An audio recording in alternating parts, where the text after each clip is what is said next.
कहते हैं if you want to grow your account then you should hold your winning trade and try to achieve bigger reward to risk ratio. But जितनी बात ये सुनने में आसान लगती है उतनी होती नहीं है। There are lot of psychological reason जिसकी वजह से हम अपना ट्रेड होल्ड नहीं कर पाते। But I am not going to talk about any psychological reason here. मैं बात करने वाला हूँ टेक्निकल क्लैरिटी की कि किसी भी साइकोलॉजिकल इशू को एड्रेस करने से पहले हमें हमारा टेक्निकल एज तो क्लियर होना चाहिए। उसके बाद आप नहीं कर पा रहे हो then the matter goes to psychological issues. So technically कब मार्केट में पोटेंशियल होता है एक क्लीनर एंड बड़े मोमेंटम के लिए, वो बातें हम आज समझने की कोशिश करेंगे।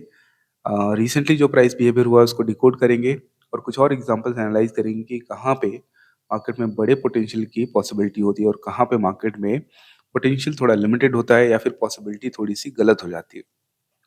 तो रीसेंट प्राइस बिहेवियर में अगर हम बात करें तो market was continuously falling from the recent top, जहाँ पे मार्केट में यहाँ पे एक सेलिंग देखने को मिला था, उसी एरिया में जाके मार्केट वापस से नीचे गिरना शुरू करता है। अब जो लास्ट एनालिसिस वीडियो था वो इस दिन हमने डिस्कस किया था। इस दिन हमने कोई नया एनालिसिस नहीं किया था। हमने ये बात करी थी कि जो एनालिसिस हमने इस दिन किया है सेम एनालिसिस यहाँ पे एप्लीकेबल होगा। जो भी केसेस कंफर्म होंगे उसके अकॉर्डिंग हम ट्रेड प्लान कर सकते हैं। अब यहाँ पे एक बहुत ही इंपॉर्टेंट ऑब्जर्वेशंस है जो मैं आपको यहाँ पे शेयर करूंगा। पहले मैं आपको प्राइसेस के फॉर्म में कुछ बातें बताता हूँ।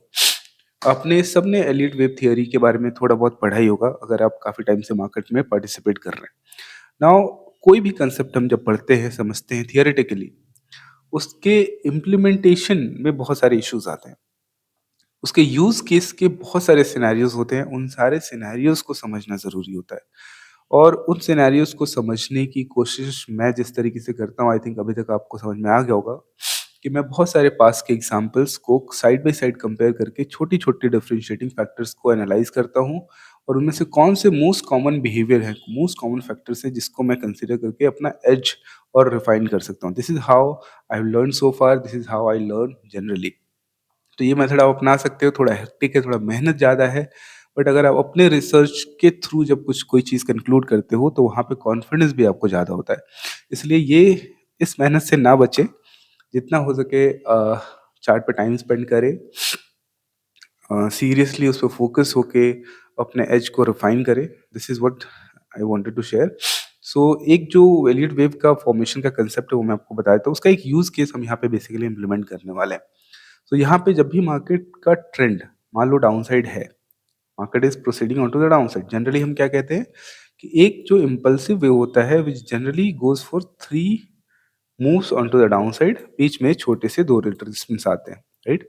After this market goes for a general retracement of 2 waves and then again market moves, takes a pullback, makes a breakdown, retest and continue and complete its next big move, right। यहाँ पे market क्या करता है, अपने retracement के बाद वापस से मार्केट यहाँ आता है, constituting the first wave, first move of the second wave कह सकते हैं। देन मार्केट पुल बैक लेके एक छोटा सा रिटर्न के साथ ब्रेक डाउन करता है, this comes the second selling and again market यहाँ पे आके तीसरे सेलिंग के लिए जाता है। फिर से मार्केट इसी प्रोसेस को रिपीट करता हुआ नीचे की तरफ प्रोसीड कर सकता है as per Elliott wave theory, right. इसमें हर वेव्स में मल्टीपल छोटे छोटे टाइम फ्रेम में वेव फॉर्मेशन इसी तरीके से रेप्लिकेट होते रहते हैं। अब ये जनरल थियरी है। इसी में क्या इंप्लीमेंट हो जाता है कि अगर मार्केट में ये जो रिट्रेसमेंट आया है उसके अगेंस्ट में ये जो सेलिंग आ रहा है, अगर वो ऊपर की तरफ चला जाता है तो हम कहते हैं कि यहाँ पे ट्रेंड बदल गया है। अब मार्केट कर सकता है एक लोअर लो का फॉर्मेशन और फिर से सेम चीज ऊपर की तरफ ही रिपीट करके ट्रेंड बदल के ऊपर की तरफ प्रोसीड करता रह सकता है। These are general price behaviour as per Elliott wave theory. But जब हम ऑप्शन में मोमेंटम मूव्स की बात करते हैं, थिंग्स चेंजेस अ बिट, क्योंकि जो भी जनरल प्राइस बिहेवियर होता है वहां पे मोमेंटम बहुत ज्यादा अग्रेसिवली नहीं होता है। एक नॉर्मल वेव फॉर्मेशन के साथ मार्केट मूव करता है और वहां पे ऑप्शन के प्रीमियम्स उस अ, उतने फास्ट मूव नहीं करते हैं। तो फास्ट मूव कब करते हैं, जब मार्केट में कोई मेजर रिट्रेसमेंट कंप्लीट होने के बाद ट्रेंड कंटिन्यूएशन होता है, और मेजर रिट्रेसमेंट भी बड़े वेव फॉर्म्स में कंप्लीट होता है। कि मार्केट का ट्रेंड अगर नेगेटिव है तो जहां से मार्केट में एक हायर रहेगा फॉर्मेशन होने के बाद जब एक फाइनल मोमेंटम आएगा जिसको कहा जाए कि ट्रेंड बदल रहा है, बट एक्चुअली में वो फेक ट्रेंड रिवर्सल होता है क्योंकि मार्केट में ट्रेंड नेगेटिव है मेजर टाइम फ्रेम पे, वीकनेस कंफर्म्ड है ऑलरेडी। तो ये जो रिट्रेसमेंट है इसका एक फाइनल कन्वर्जन का अटेम्प्ट फेलियर एंटिसिपेट किया जाता है। उसके फेलियर के साथ आपको एक बड़ा मोमेंटम मूव स्टार्ट होता हुआ दिखाई देगा, जिसका पेस जो होगा मूवमेंट का वो बहुत फास्ट होगा और बड़ा होगा। और ऐसे सिचुएशन में जब हम कहते हैं कि hold your winning trade, that is when we make money, that is when we make big money. But जब भी दो वेव का रिट्रेसमेंट होता है, कंटिन्यूशन होता है, but that has lot of pull backs retracements, वो मोमेंटम उतना स्ट्रांग नहीं होता है। बट जब एक फेक कन्वर्जन ऑफ ट्रेंड या एक फ्रिक ब्रेकआउट ब्रेकआउट फेलियर जहाँ पे मिलता है, वहाँ पे मोमेंटम बहुत फास्ट होता है और एक बहुत स्ट्रेच्ड मूव हमें देखने को मिलता है, जहाँ पे अच्छे प्रॉफिट्स बनने की पॉसिबिलिटी होती है। तो रिट्रेसमेंट दो वेव का हो तो भी कंटिन्यूशन होता है, रिट्रेसमेंट तीन वेव का हो तो भी कंटिन्यूशन होता है, but this leads to a bigger and stronger continuation as compare to this one. This is what the whole concept is. अब यहाँ पे ध्यान से समझना, एनालिसिस में तो हमने एक बात साफ साफ कही थी कि अगर मार्केट में जब भी ट्रेंडिंग डे के बाद ओपनिंग से ही या गैप डाउन ओपन हो जाए और ओपनिंग से ही बड़ा सेल ऑफ हो जाए, मोमेंटम के साथ सेल हो जाए, ये डिस्टेंस काफी बड़ा हो जाए, राइट, तो वहां पर रिट्रेसमेंट की पॉसिबिलिटी बहुत ज्यादा हो जाती है। और अगर मार्केट ने कोई पहला सपोर्ट एक्टिविटी के बाद इमीडिएट कंटिन्यूएशन दे दिया, तो उसके सस्टेन नहीं करने के चांसेस और ज्यादा है, तो और कॉन्फिडेंटली हम दूसरे साइड का ट्रेड प्लान कर सकते हैं, राइट। बट कंफर्मेशन का क्या तरीका है, किस तरीके का बिहेवियर एक्चुअली बड़े मूव को इनिशिएट करता है, वो बातें भी यहाँ पे समझने की जरूरत है। तो यहाँ पे आप ध्यान देना, अभी जो हमने सीखा उसके एग्जांपल्स, उसके इम्प्लीमेंटेशन के बारे में बात करेंगे हम कुछ एग्जांपल से, बट यहाँ पे आप ध्यान दो कि अगर मार्केट का ट्रेंड नेगेटिव है और ट्रेंडिंग क्लोजिंग के बाद अगर मार्केट ओपनिंग के साथ बड़ा डिस्टेंस कवर कर लेता है, तो हमने ये, और पहला सपोर्ट फॉर्मेशन के बाद ही कंटिन्यूएशन भी इमीडिएटली हो जाता है, एक तो प्राइसेस बहुत नीचे गिर गए, इसके अगेंस्ट में जो रिट्रेसमेंट होगा वो सिग्निफिकेंट रिट्रेसमेंट होगा, तो यहाँ पे बड़ा रिस्क रिवॉर्ड रिट्रेसमेंट में भी अचीव किया जा सकता है, ट्रेंड के अगेंस्ट भी अचीव किया जा सकता है। जब ट्रेंड कंटिन्यूएशन सस्टेनेबल बिहेवियर को कंप्लीट करने करने के बिना ही हो जाता है, तो उसके सस्टेनेबिलिटी के चांसेस कम है, तो वहाँ पे रिवर्सल के ट्रेड्स बहुत अच्छे बन जाते हैं या बड़े रिट्रेसमेंट के ट्रेड अच्छे बन जाते हैं। तो ऐसे केसेस में market has potential to retrace. और अगर मार्केट ने इस रिट्रेसमेंट में जल्दीबाजी नहीं की, मतलब जो भी सपोर्ट एक्टिविटी के बाद अगर मार्केट में साइडवेज बिहेवियर के बाद जब निकलता है, तो वो ट्रेंड बड़ा ट्रेंड में कन्वर्ट होता है। क्योंकि यहाँ पे अगर बड़ा मूव ऊपर होना है और बड़े प्लेयर्स को पैसा बनाना है अपसाइड के बड़े मूव को क्रिएट करके, they will generally do not hurry to make this momentum, right. If they are simply chasing the price to short again, तो ये रिट्रेसमेंट बहुत जल्दी जल्दी कंप्लीट हो जाएगा।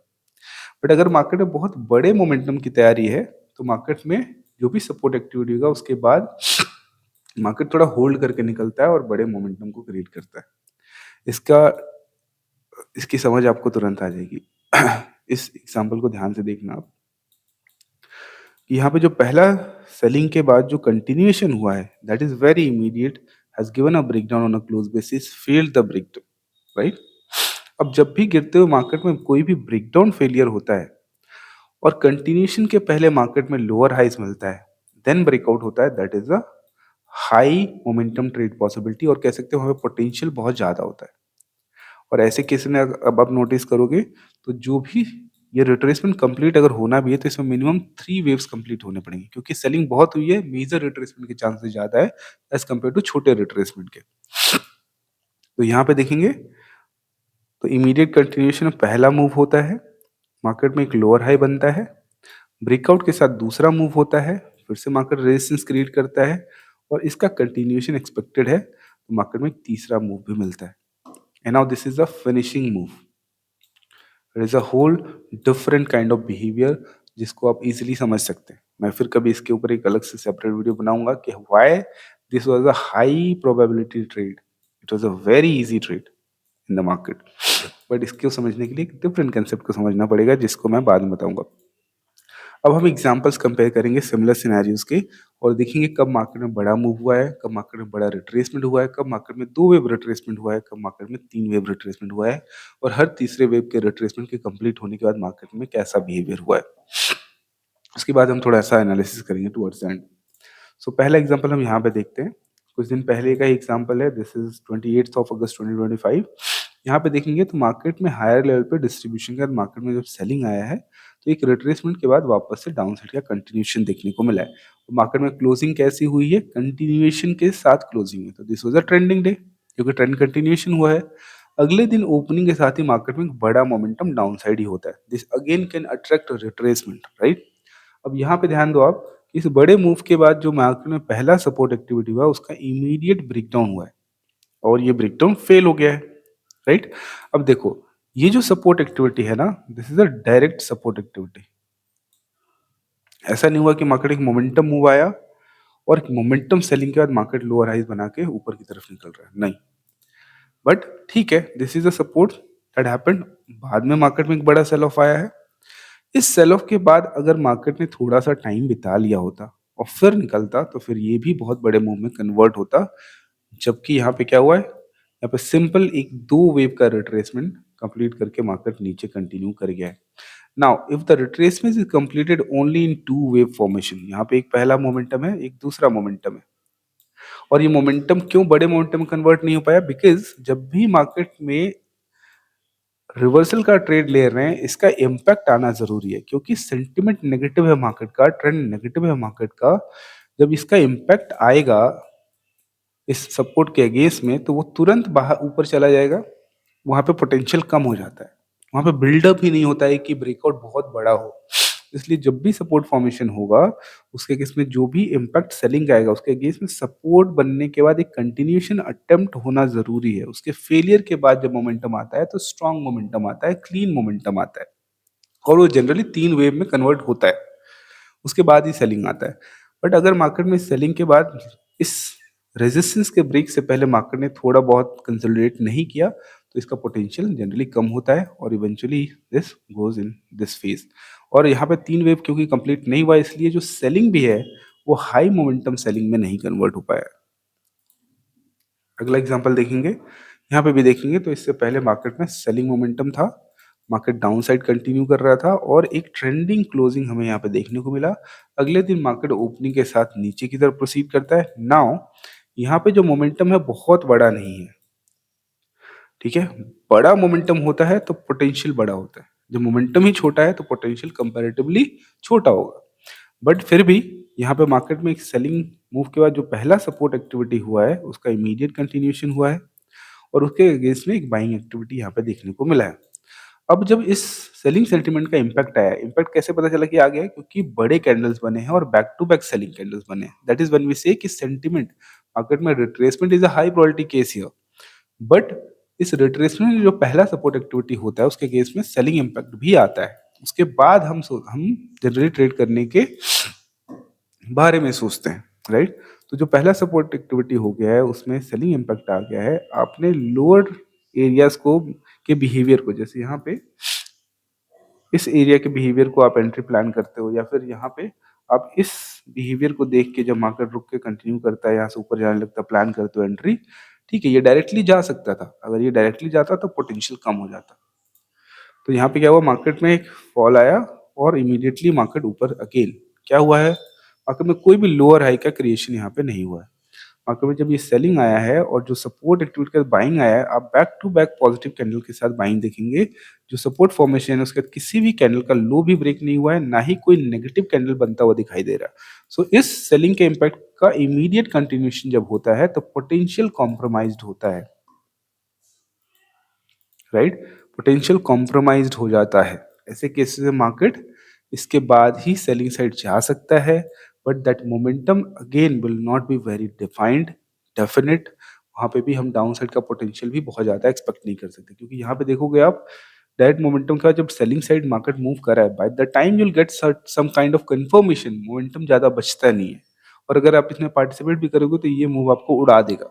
तो बहुत रैंडम बिहेवियर होने लग जाता है अगर मूव कंप्लीट नहीं होता है तो। तो यहाँ पे देखेंगे तो मार्केट में इस सेलिंग के रिवर्सल के साथ स्ट्रेंथ का बिहेवियर तो है, बट इस करेक्शन के बाद मार्केट में कोई लोअर हाई नहीं है, मार्केट में सिंपली एक हायर हाई का फॉर्मेशन यहाँ पे देखने को मिला है, और अब जो सेलिंग हुआ है उसके अगेन फिर यहाँ पे बाइंग अटेम्प्ट हुआ है। बट जब ये बाइंग साइड का तीसरा वेव मार्केट ने कंप्लीट कर दिया है, then market has given a good continuation towards the down side. वो नेक्स्ट डे आया है, बट आया है। इसलिए रिट्रेसमेंट बड़े फेज में जब कंप्लीट होता है उसके बाद अगर कंटिन्यूएशन आना होता है, हमेशा जरूरी नहीं है कि आएगा, बट जब भी आएगा आपको बेटर कंटिन्यूएशन तीसरे मोमेंटम के बाद मिलता है। Now focus here. यहाँ पे भी आप देखो मार्केट बाइंग फ्लो में था और हायर लेवल से डिस्ट्रीब्यूशन का सेलिंग साइड जा रहा है। अगले दिन मार्केट में यहाँ पे क्या हुआ है, ओपनिंग के साथ सेल हुआ है। यहाँ पे कोई ट्रेंड सेलिंग का नहीं है, सेलिंग साइड के ट्रेंडिंग कंटिन्यूएशन हुआ है, बट सेलिंग साइड का ट्रेंड नहीं है यहाँ पे। बट यहाँ पे देखेंगे इस सेलिंग के अगेंस्ट में जो सपोर्ट एक्टिविटी हुआ है उसमें मार्केट में सपोर्ट क्रिएशन का जब मोमेंटम सेलिंग आया है और यहाँ से सपोर्ट लेके एक लोअर हाई का ब्रेक करा है, बट यहाँ का ब्रेकआउट नहीं हुआ, इनफैक्ट नीचे ही चला गया है। राइट, तो यहाँ पे क्या एक हायर हाई के फॉर्मेशन के साथ मार्केट में डाउन साइड कंटिन्यूएशन आ रहा है। तो this continuation will be messy, will not be clean, will not be big, but when you get a retracement in three wave the continuation will be very clean. This is what I meant to say कि market में retracement complete नहीं हुआ, we should not look for a sell trade. Market में buying का trade आप यहाँ consider ही क्यों नहीं करोगे, क्योंकि मार्केट में ओपनिंग के साथ बड़ा सेल ऑफ नहीं हुआ है। मार्केट यहाँ गैप अप ओपन हुआ, जस्ट लो ब्रेक करके ऊपर आ गया। अगर ये सेलिंग बहुत बड़ा हो जाता, डायरेक्ट होता, फिर कंटिन्यूएशन भी होता, उसके अगेंस्ट में मार्केट में मूव आ रहा होता, होल्ड करता, तो फिर बड़ा रिट्रेसमेंट आता, जो कि इवेंचुअली इस मूव के बाद आया है। राइट, तो पहले सेलिंग एक्सटेंड होना जरूरी है before looking for a bigger retracement. These are some important observation जो आप ध्यान में रख सकते हो। नो नेक्स्ट एग्जांपल देखो आप यहाँ पे, हियर ऑल्सो मार्केट में क्या हुआ है, इस रिट्रेसमेंट के बाद मार्केट में कंटिन्यूएशन हुआ है। यहाँ पे भी मार्केट ओपनिंग के साथ ही ट्रेंडिंग दे रहा है, नॉइसी रहा है बट ट्रेंडिंग दे रहा है। नेक्स्ट जब मार्केट गैप डाउन खुलता है और रिट्रेस करता है पहले, now look at this, look at this retracement. Market में एक हायर हाई बना और फाइनली एक और हाई बनने के बाद जब सेलिंग आया है, that is better and bigger. Now let's go to the next example.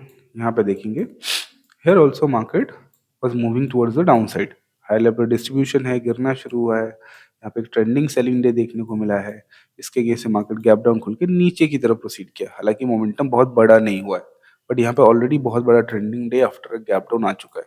सो जब सेलिंग बहुत एक्सटेंड हो जाता है तो रिट्रेसमेंट की पॉसिबिलिटी रहती है। अब यहाँ पे देखेंगे तो मार्केट में इस सेलिंग के केस में जो पहला सपोर्ट एक्टिविटी हुआ है, ये सपोर्ट सस्टेन किया है और सेलिंग का इम्पैक्ट यहाँ पे दिखाई दे रहा है। क्यों यहाँ पे दिखाई रहा है, क्योंकि एक बड़ा मोमेंटम सेलिंग साइड का हुआ है। अब इस सेलिंग में जो सपोर्ट एक्टिविटी है, एक रिजेक्शन है, फिर कंटिन्यूएशन है, इसमें हाई ब्रेक होने से पहले क्या हुआ है, market is given a negative candle.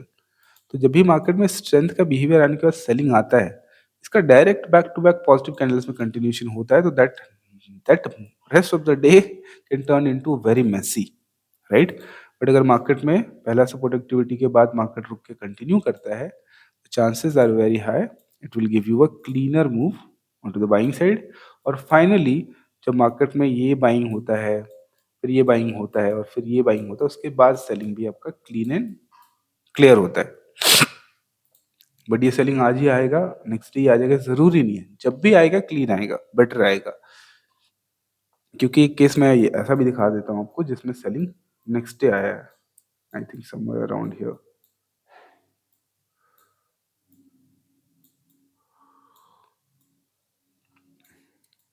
क्योंकि सेलिंग आने के लिए उसके बाद का स्ट्रक्चर क्लीन एंड क्लियर होना जरूरी है। लुक एट दिस, यहाँ पे भी मार्केट में इसी तरीके का कुछ सिचुएशन है। मार्केट में ये सपोर्ट बनने का एक मोमेंटम सेलिंग आया है and lower highs, multiple lower highs बनाने के बाद ब्रेकआउट हुआ है। फाइनली एक सेलिंग के बाद एक और कंटिन्यूएशन हुआ है। तो यहाँ पे मार्केट में 3 कंटिन्यूएशन हो गए। तो अब जहां से भी सेलिंग आएगा स्मूथ आना चाहिए, बट सेलिंग में ये लास्ट मूव का वीकनेस कहाँ से कंफर्म हो रहा है, तब आप ट्रेड बनोगे। बट जब भी सेलिंग का ट्रेड कंफर्म होगा you will get a better and cleaner move. But क्या मैं बताता हूँ आपको, जब भी लास्ट मूव होता है मार्केट का, अगर मार्केट रिट्रेसमेंट के बाद मोमेंटम ब्रेकआउट होता है और वो फेल कर जाता है, तो वहां पे कह सकते हैं कि मार्केट फेल हो गया और हायर लो के साथ मार्केट नीचे प्रोसीड करता है। या फिर मार्केट क्या करता है, एक स्विंग को रिवर्स करता है, वीकनेस दिखाता है, फिर साइडवेज होने के बाद नीचे कंटिन्यू करता है, या फिर वीकनेस के बाद मार्केट में एक नया ब्रेकआउट फेलियर के साथ डायरेक्ट नीचे कंटिन्यू करता है। ये सारे बिहेवियर मैंने आपको पास्ट में बताए हैं, अगर आपको याद होगा तो आप समझ जाओगे, नहीं तो फिर कभी बताना, आपको बता दूंगा। ओके, मूविंग टूवर्ड्स, अच्छा ये एग्जांपल ऑलरेडी हो गया है। यहाँ पे एक इंटरेस्टिंग एग्जांपल है, but this is a very old example जो मेरे को याद है, तो मैं ये रेफर कर लेता हूँ अक्सर कि मार्केट में यहाँ पे वीक था मार्केट, बट यहाँ से मार्केट में एक सपोर्ट एक्टिविटी के बाद मार्केट हायर लेवल पे फिर से साइडवेज होता है, गिरता है, फिर हायर लेवल पे जाके फिर गिरना शुरू होता है। तो यहाँ पे भी देखेंगे तो हायर लेवल से एक ट्रेंडिंग सेलिंग डे देखने को मिला है जिसमें बहुत ही बड़ा गैप डाउन है, और गैप डाउन के बाद मार्केट ओपनिंग में नीचे की तरफ एक सेलिंग प्रेशर एक्सपीरियंस करा है, और जो भी सपोर्ट बना है मार्केट का उसको इमीडिएटली ब्रेक कर दिया है। अब इतना बड़ा gap down selling side proceed कर रहा है और पहले सपोर्ट को ब्रेक भी कर दे रहा है, it will attract retracement, right. तो मार्केट में जैसे ही सपोर्ट दूसरा बनता है वहां से रिट्रेसमेंट आता है। अब इस रिट्रेसमेंट के बाद जो कंटिन्यूएशन है that will decide whether the market will give you a stronger momentum और नॉट। तो अगर ये मार्केट में rejection, the impact of this negative sentiment came, उसके बाद जो भी बाइंग एक्टिविटी है अगर वो डायरेक्ट नहीं हो रहा है, इसको डायरेक्टली नहीं तोड़ रहा है, लोअर हाई के फॉर्म में बनने के बाद तोड़ रहा है, तो वो जो मोमेंटम होगा that will be very strong, very suitable for option buying trades. And I remember this day, this one single candle is that of 60 point, right? At the money option moved more than 60 point or closer to 60 point, because the momentum is so strong कि 60 point का move में at the money जिसको 30 points normally move करना चाहिए होता है, but momentum इतना strong होता है कि वो 60 पॉइंट जंप कर जाता है, which will easily help you to achieve a good risk reward ratio. तो ये डिफरेंस है कि अगर मार्केट में गिरता है इमीडिएट कंटिन्यूशन होता है तो उसके रिवर्स करने की पॉसिबिलिटी बहुत ज्यादा है। मैं दोबारा से आपको समझाता हूँ दोनों केसेस, क्योंकि कुछ केसेस में आपने देखा होगा कि मार्केट में लोअर लो बनाए बिना ही रिवर्सल आ रहा है। फॉर एग्जाम्पल हियर, यहाँ पे आपने देखा होगा कि यहाँ पे मार्केट में नीचे जाने के बाद पहला सपोर्ट जो लिया है उसका ब्रेकडाउन तो नहीं हुआ है, राइट। यहाँ पे आप देखोगे और भी एग्जाम्पल होंगे ऐसे, यहाँ पे भी देखेंगे तो मार्केट ओपनिंग के साथ सेलिंग साइड गया है, पहला सपोर्ट बनाने के बाद ब्रेकडाउन तो नहीं हुआ है। अब ब्रेकडाउन नहीं हुआ तो इसमें स्ट्रेंथ का कंफर्मेशन देखने का तरीका होता है कि ये पूरा का पूरा सेलिंग अगर रिवर्स हो गया है तो फिर जो मोमेंटम सेलिंग आ रहा है उसके बाद हम पार्टिसिपेट करते हैं। और अगर मार्केट में पहला सपोर्ट के नीचे ब्रेकडाउन हो जाता है तो पहले पॉजिटिव कैंडल पे ही अग्रेसिव एंट्री बनाया जा सकता है। सिर्फ यही डिफरेंस है और कोई डिफरेंस नहीं है।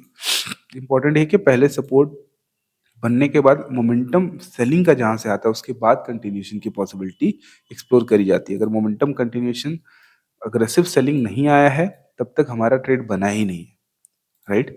बट अगर यहीं पे इस सपोर्ट के नीचे इमीडिएटली कंटिन्यू भी हो जाता तो उसके बाद जो अगला सपोर्ट बनता वहां पे हम एक छोटा सा अग्रेसिव एंट्री प्लान कर सकते थे। फिर देखते हैं कि ये सस्टेनेबल रिट्रेसमेंट है या नॉन सस्टेनेबल रिट्रेसमेंट है, तो और ऐड करना चाहिए नहीं करना चाहिए। जो सेकंड कंफर्मेशन आपको यहाँ मिलेगा या यहाँ मिलेगा उसमें आप और क्वांटिटी ऐड कर सकते हैं अगर आपने यहाँ पे और ऐड कर लिया है तो।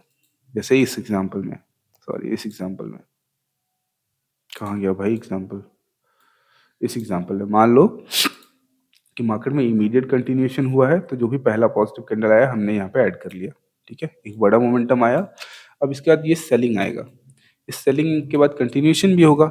ये जो लोअर हाई बनेगा, इस लोअर हाई के बनने के बाद अगर ब्रेकआउट हो रहा है तो यहाँ पे हम और ऐड कर लेंगे इसी पोजीशन में, राइट। और अगर आपको कंफर्म हाईली कंफर्म ट्रेड चाहिए तो इस पूरे मूव को छोड़ो, फिर आप यहाँ पे देखो सेलिंग के बाद क्या लोअर हाई बन के कंटिन्यू कर रहा है तो एक्सपेक्ट अ बिगर मूव।